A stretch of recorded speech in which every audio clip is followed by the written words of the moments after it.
Quero desejar a todos os meus irmãos maçons e não maçons, judeus e não judeus, um forte abraço, aquele aperto de mão diferenciado e convidá-los a mais uma reflexão. E hoje eu queria refletir com as senhoras e os senhores, né, a respeito, de novo, do povo da Bíblia, né? Hoje, mais especificamente, sobre os israelitas lá, né, que tinham Samuel como profeta. Eu queria refletir como aqueles tempos não são diferentes dos tempos de hoje, né? Justamente por quê? Porque o profeta, ele era o intermédio entre Deus, intermediário entre Deus e o homem, né? Uma ponte entre Deus e o homem, né? Então, veja que a própria lei, os mandamentos daquele povo naquela época, eles tiveram através do profeta, né? Que era o profeta Moisés. Enfim, o profeta ele era muito relevante, o povo reconhecia o profeta. Se o profeta ele apoiasse um rei, o povo também apoiava. Se ele apoiasse um juiz, o povo também apoiava. Tanto que quem exerceu juízes sobre o povo israelita lá em Samuel foi o próprio profeta Samuel, certo? Então, por que eu digo isso, senhoras e senhores? Porque realmente não há nada de novo debaixo do sol, como disse o profeta Salomão, o rei Salomão. Tudo que acontecia antes, o pensamento do povo antes, o comportamento, se reflete nos dias de hoje, né? E eu digo isso por quê? Porque quando eu era mais novo, né, eu sou de uma família evangélica e católica, né? Quando vinha na casa dos meus tios lá os convidados dele almoçar, uma vez veio um pastor e o pastor dele chegou a me chamar de profeta, né? E na verdade ele não estava errado, né? Porque os profetas também tinham um papel de guardar a lei, né? Mesmo que era passado de forma, né, verbal, né, oral, né? Eles tinham que guardar a lei, a escritura, né? Para se comunicar com o povo. Aliás, a própria lei vinha através dos profetas, né? Por intermédio dos profetas, né? Direto de Deus. Então, por que eu digo isso, senhoras e senhores? Que não existe nada de novo debaixo do sol. Porque naquela mesma época de Samuel, o povo queria, para se livrar da corrupção, segundo o texto, queria que Deus desse a eles um rei, né? Porque segundo eles, o profeta é, Samuel, né? Os filhos dele eram juízes corruptos, né? Que vendiam sentenças, né? Que aceitavam subornos, né? Então eles queriam um rei para livrar eles da corrupção, né? E esse rei, Deus vai dizer para eles: eu vou dar para eles esse rei, mas é o seguinte, o direito desse rei sobre eles, porque eles vão ter um rei, mas esse rei vai ter direito sobre eles. Então o direito do rei sobre eles vai ser exatamente o quê? Vai ser dono de todas as filhas e filhos deles, vão ser escravos deles, e vai ser dono de toda a riqueza deles. Então se eles queriam um rei para lutar pela batalha deles, né? Quem iria ser usado na linha de frente para guerrear a batalha deles ia ser os próprios filhos deles. Então, escolher o rei não seria a forma correta deles atacarem a corrupção, né? Ou pedirem o fim da corrupção. E o que isso tem em comum com os dias de hoje? Tem em comum com os dias de hoje porque esse mesmo grupo que se diz cristão, seguidor de Cristo, né? Eles entram numa briga justamente com o quê? Com os juízes, com o STF hoje. Por exemplo, diz que o STF tem problema com o Banco Master lá, está envolvido em corrupção, vendeu sentenças, etc e tal. E o que eles buscam? Eles buscam a ajuda do rei. Quem que é o rei? É o rei Salomão, o rei Donald Trump, né? Que é o rei agora das Américas, né? O imperador das Américas. Só que o que eles não entendem é que essa prática é a mesma lá do povo de Samuel que não resolveu o problema deles. Porque em Samuel eles trocaram um juiz corrupto por um rei corrupto. Por quê? Porque o juiz agora não ia mais roubar eles porque não tinha juiz, mas o rei ia ficar com todas as terras deles, com todos os bens deles, com todas as riquezas e filhos deles. A mesma coisa acontece nos dias de hoje. Eles dizem que o STF, que é a Suprema Corte, o supremo poder do país, é corrupto e por isso pedem a ajuda do rei, do Donald Trump. A mesma coisa vai acontecer com eles, por quê? Porque o Trump vai vir aqui com a intenção de ajudar a resolver os problemas do crime organizado, STF, PCC, Comando Vermelho, e vai ficar exatamente com as filhas deles, com a riqueza deles, com as terras naturais deles, com as riquezas naturais deles. Então, o mesmo erro que aquele povo cometeu no passado, esse povo comete hoje. Não há nada de novo debaixo do sol. Para tentar se livrar da corrupção em Samuel, o povo decidiu se livrar dos juízes da época, escolhendo um rei. Mas o rei ia ter o direito sobre eles, e o direito que o rei tinha sobre eles é de roubar legalmente a vida deles, tornar o roubo legalizado. Ou seja, eles não seriam roubados pelos juízes mais, mas teriam um rei que teria direito às terras deles, às riquezas deles, aos filhos deles, nas batalhas que eles queriam ganhar e por isso queriam um rei, essa batalha iria ser usada os filhos deles como linha de frente, né? Para tomar bomba, tomar tiro, né? Na época, no caso, flechada, tiro, espadada. A mesma coisa acontece hoje. Esses mesmos que se dizem acreditar, né, nesse mesmo Deus da Bíblia, dizem que não quer esse juiz corrupto, porque ele faz isso e faz aquilo, mas estão pedindo o rei. Estão pedindo o rei das Américas, o Donald Trump. Só que qual que vai ser o preço disso? Me dê suas terras raras.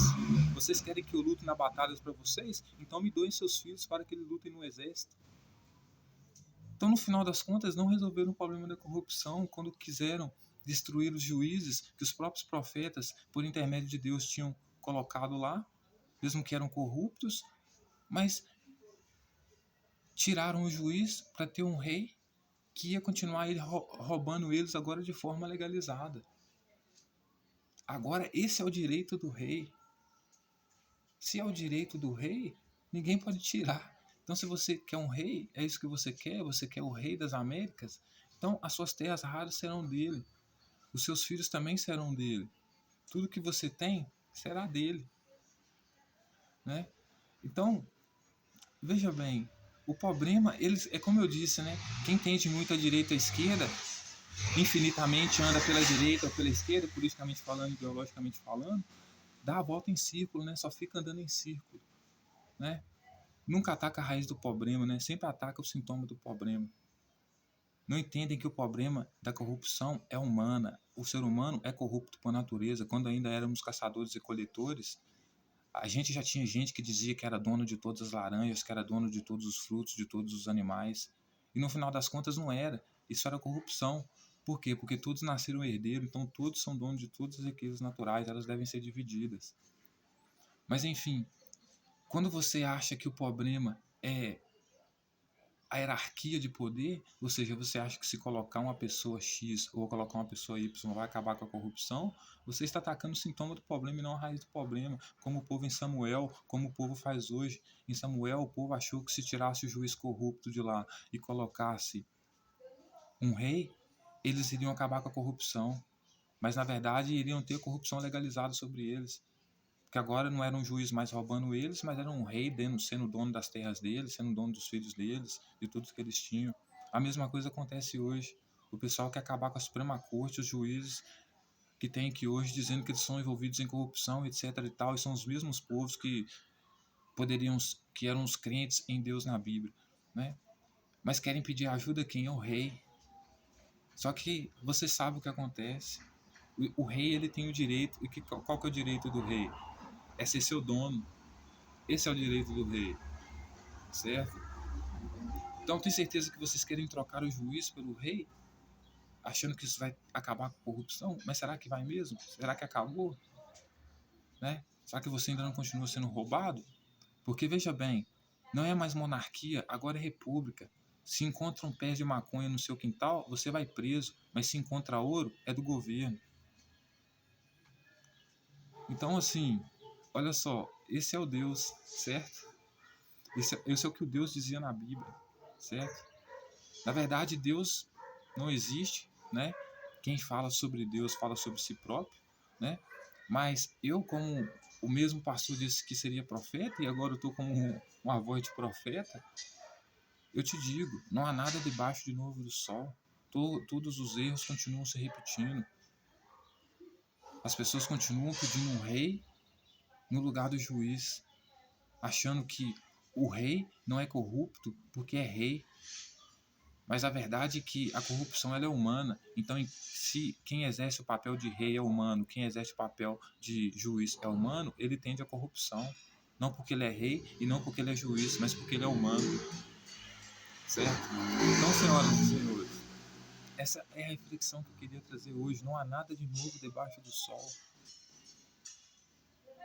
O próprio Salomão era rei e ele dizia: trabalho é para os pecadores acumular e amontoar para aquele que agrada a Deus, ou seja, se referindo a ele.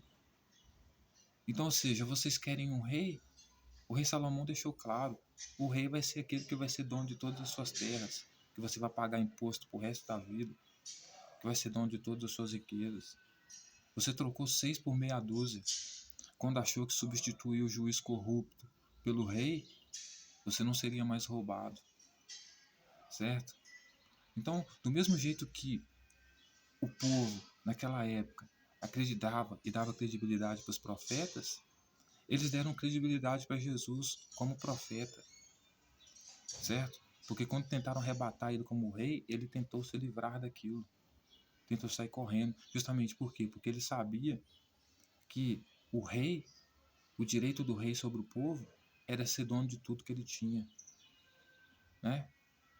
Então, se de uma forma ele fosse rei, e ele não se mostrava rei, né? Inclusive ele dizia, o meu reino não é desse mundo, se fosse meus ministros não tinham me abandonado e entregue aos judeus, porque de fato não era. Pedro correu, inclusive, negando que não conhecia ele, jurando que não conhecia ele.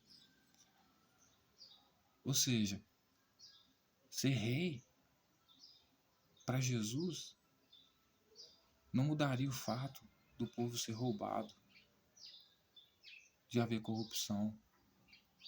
Tanto que ele se batizou com João para perdão dos pecados, para dar demonstrações de que ele tinha pecado, para dar demonstrações de que ele não era maior do que João, porque João esperava Jesus batizar ele para que Jesus fosse herdar o batismo, como alguém que era dono do batismo e ficasse por cima do batismo. Mas Jesus fala para ele, não, você que vai me batizar. Justamente por quê? Porque eu quero ser o menor. Eu não quero ser consagrado nesse batismo aqui como rei. Então eu quero ser pecador como todo mundo. Não quero ser rei. Certo? Então, senhoras e senhores, Jesus era um cara que queria que as pessoas morressem por ele. Dizia para eles, morram por mim. Mas os discípulos de João queriam que ele morresse por eles. Tanto que João pregava Jesus como se fosse cordeiro. O cordeiro na lei, que Jesus disse que vinha para cumprir e não abolir, era o animal que morria para o perdão dos pecados deles. Morrer pelo pecado dos outros, eles não queriam, mas queriam gente que morresse pelo pecado deles. Esse era o rei que eles queriam. Então, ou seja, de todo esse tempo, mesmo na ficção como na vida real, a história continua se repetindo. Pessoas que acham que substituir um juiz por um rei pelo um juiz vai acabar com a corrupção, ou seja lá, uma monarquia por uma república, ou por um feudalismo, um socialismo, vai acabar com a corrupção? Não vai acabar com a corrupção. Por quê? Porque, independente da hierarquia, do poder, quem vai ocupar é o ser humano, e o ser humano por si próprio, por si só, já é corrupto por natureza. Já tende à corrupção, ao roubo, né? Você vê isso, inclusive, nas relações de trabalho, né? Se você trabalha e você não enriquece, tem alguma coisa de errado com o seu trabalho. Porque o trabalho ele foi feito para te enriquecer, você tem que ter frutos do seu trabalho. Se você trabalha e não tem uma vida minimamente digna, né? Então você está sendo roubado. Ou seja, a corrupção já está na relação do trabalho, na relação humana, em todo lugar. Então, senhoras e senhores, substituir um por o outro não vai acabar com a corrupção. Você pode se corromper menos.